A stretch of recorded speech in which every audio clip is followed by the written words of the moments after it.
এই মেয়েটা অনেক নাটক করছে, জানে যে এবার আসল জায়গায় ধরা পড়ছে সে। আচ্ছা, বেশ ভালো। তো আপনি তো বললেন যে আপনি বর্ষার ষষ্ঠতম জামাই, যারার মানে পঞ্চম ছিলাম, আমি এখন ষষ্ঠ। যারার প্রথম আঙ্কেল তো হ্যাঁ, আঙ্কেল আঙ্কেল আঙ্কেল হিসেবে তো প্রথম। বর্ষা হচ্ছে যে আমার তৃতীয়। কত? তৃতীয়। তৃতীয়। সেটা এই সবাই যে জানে। আপনার কি মানে সন্তান আছে কিনা? না, আপনার নিজের কোনো সন্তান নেই, মানে নেননি নাকি ডিভোর্স হয়ে যাওয়ার পর? না, প্রথম যে আমি বিয়ে করছিলাম ওটা সংসার হয়েছিল 3 দিন। আমি আপনার সামনে কিন্তু বলছি যে ও আমার মাকে গালি দিয়েছে, যে কারণে আমি শাকিব খানকে দেখতে পারি না। শাকিব খান ঠিক সেম কাজ করেছিল, আমার মাকে গালি দিয়েছিল। শাকিব খান আপনাকে শুয়ারের বাচ্চা বলছিল। এগুলো হচ্ছে নাটকবাজ, এটা হচ্ছে যে ধরেন যে এগুলোকে বলে সোয়াপ করে। চলচ্চিত্রে সে কেউ কিছুই না, কেউ না, আমি বলতেছি তো। এই যে আমি আপনাকে বলি, গতকালকে দেখবেন যে নিঝুম রুবিনা ওভার ড্রাইভারের যে একটা চলতেছে এখন ঘটনা, ওভার ওই যে অপহরণ, আমি গতকালকে তো নিঝুম রুবিনা বাসায় গিয়ে খাইছি। জাগো এফএম এর অ্যাপ এখন পাওয়া যাচ্ছে অ্যাপ স্টোর এবং প্লে স্টোরে। আমরা যতটুকু জানি সাংবাদিকের সাথে আর্টিস্টের আসলে লেনদেন বা সম্পর্কটা থাকে হচ্ছে কাজের সম্পর্ক। খুবই ভালো। আমি দেখেন, কিন্তু প্রেম প্রীতি করতে গেলেন কেন? না না, ও তো আর্টিস্ট না, ও তো চলচ্চিত্রে কেউ না, ও হচ্ছে যে বান্ধবী সিঙ্গার হিসেবে তার চিন্তা মেয়েটাই। চলচ্চিত্র করেছে এবং সামনে মুন্না খানের সাথে আপকামিং মুভি আসবে, আপনি এগুলো দেখতে সব যাবেন। এগুলো হচ্ছে নাটকবাজ, এটা হচ্ছে যে ধরেন যে এগুলোকে বলে সোয়াপ করে।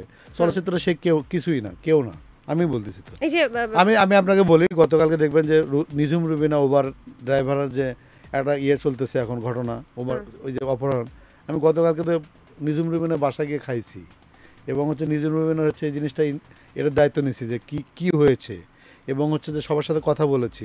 তাহলে যদি আমার সাথে নাই বলতো, তাহলে আমার নিঝুম রুবিনার বাসায় কেন হচ্ছে ডাইনিং টেবিলে খাওয়াবে? আমার সাথে সবার খুবই ভালো রিলেশন। সবাই চুপ আছে কেন জানেন? এই মেয়েটা অনেক নাটক করছে, জানে যে এবার আসল জায়গায় ধরা পড়ছে সে। আচ্ছা, বেশ ভালো। তো আপনি তো বললেন যে আপনি বর্ষার ষষ্ঠতম জামাই, যারার মানে পঞ্চম ছিলাম, আমি এখন ষষ্ঠ। যারার প্রথম আঙ্কেল তো হ্যাঁ, আঙ্কেল হিসেবে তো প্রথম।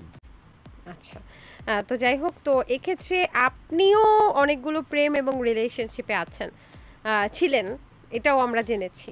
আপনার কততম স্ত্রী হচ্ছে বর্ষা চৌধুরী? বর্ষা হচ্ছে যে আমার তৃতীয়। কত? তৃতীয়। তৃতীয়। সেটা সবাই জানে। আপনার কি মানে সন্তান আছে কিনা? না, আপনার নিজের কোনো সন্তান নেই, মানে নেননি নাকি ডিভোর্স হয়ে যাওয়ার পর? না, প্রথম যে আমি বিয়ে করছিলাম ওটা সংসার হয়েছিল 3 দিন। ও হচ্ছে আমার 3 দিন আমার ছোট বোনকে নিয়ে বাজে কথা বলছিল। আচ্ছা, তো ছোট বোন, আমি বাবা মাকে খুব ভালোবাসি। ধরেন যে আমি যত কিছুই হোক, আমার বাবা মাকে নিয়ে কথা বললে, আপনি দেখলেনই তো, রাসেল মেয়ের সাথে কথাই বলি না, শুধু আমার মাকে গালি দিছিল। সে যদি আমাকে বলতো যে ভুলে সরি। কই আজকে তো বললেন ইভেন রাসেল মেয়ের দেওয়া বার্গারও খেলেন।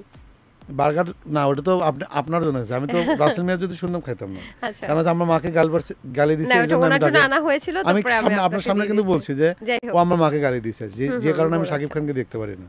শাকিব খান ঠিক সেম কাজ করেছিল, আমার মাকে গালি দিয়েছিল। শাকিব খান আপনাকে শুয়ারের বাচ্চা বলছিল। জাগো এফএম এর অ্যাপ এখন পাওয়া যাচ্ছে অ্যাপ স্টোর এবং প্লে স্টোরে।